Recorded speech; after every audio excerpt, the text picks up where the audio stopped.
અમદાવાદ શહેરના આગામી 11 માર્ચથી બોર્ડની પરીક્ષાઓ શરૂ થઈ રહી છે। બોર્ડની પરીક્ષા માટે જિલ્લા શિક્ષણ વિભાગ દ્વારા ખાસ વ્યવસ્થા કરવામાં આવી છે। અમદાવાદ શહેરમાં 1 લાખથી વિદ્યાર્થીઓ પરીક્ષા આપશે। 349 બિલ્ડિંગમાં વિદ્યાર્થીઓની પરીક્ષા યોજાશે। વિદ્યાર્થીઓ માટે એએમટીએસ બસની સુવિધાઓ કરવામાં આવી છે। પરીક્ષા સ્થળે આરોગ્યના સ્ટાફ જળવાઈ રહે તે માટે સૂચનાઓ આપવામાં આવી। પોલીસના 144ના જાહેરનામા મુજબ શાળાના 100 મીટરના વિસ્તારોમાં કોઈ પણ જેસેક્સ મશીન ચાલુ રહેશે તેવી સૂચના અપાવી છે।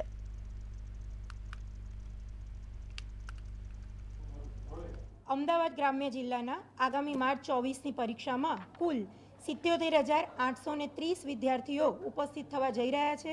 કુલ 261 કેન્દ્રો છે। આ તમામ કેન્દ્રો ઉપર વિદ્યાર્થીઓ નિર્ભય રીતે ગેરરીતિ રહિત વાતાવરણમાં અને શાંતિપૂર્વક રીતે પરીક્ષા આપી શકે તેવી સંપૂર્ણ સુસજ્જ વ્યવસ્થા અમારા તંત્ર દ્વારા આયોજિત કરેલ છે। ખાસ તેઓની વિશેષ આકસ્મિક આરોગ્ય સંબંધિત સમસ્યાઓના નિવારણના ભાગરૂપે અમે તમામ કેન્દ્રોને જે તે પીએચસી સેન્ટરના હેલ્પલાઇન નંબરો પણ તેઓને પ્રોવાઈડ કરવામાં આવે છે અને સાથે એક આરોગ્ય વિભાગ દ્વારા એક આ પ્રકારની હેલ્થ કિટ અને 12ની પરીક્ષામાં અમદાવાદ શહેરમાં કુલ 1,01,352 વિદ્યાર્થીઓ પરીક્ષા આપનારા છે।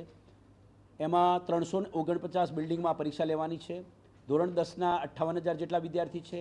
ધોરણ 12 વિજ્ઞાન પ્રવાહના 44 બિલ્ડિંગ છે અને 9,493 જેટલા વિદ્યાર્થીઓ છે।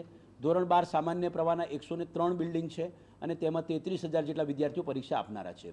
અમદાવાદ શહેરમાં ખૂબ જ શાંતિપૂર્ણ વાતાવરણમાં પરીક્ષા લેવાય તે માટે તમામ પ્રકારનું આયોજન થઈ ગયું છે। જિલ્લા પરીક્ષા સમિતિની બેઠક માનનીય કલેક્ટર સાહેબ શ્રીના અધ્યક્ષસ્થાને મળી ચૂકી છે। પોલીસ, આરોગ્ય, એસટી, એએમટીએસ તમામ પ્રકારની વીજ પુરવઠા માટે યુજીવીસીએલ, ટોરેન્ટ પાવર એમની સાથેની બેઠક થઈ ગઈ છે। વિદ્યાર્થીઓ અને વાલીઓ શાંતિપૂર્ણ રીતે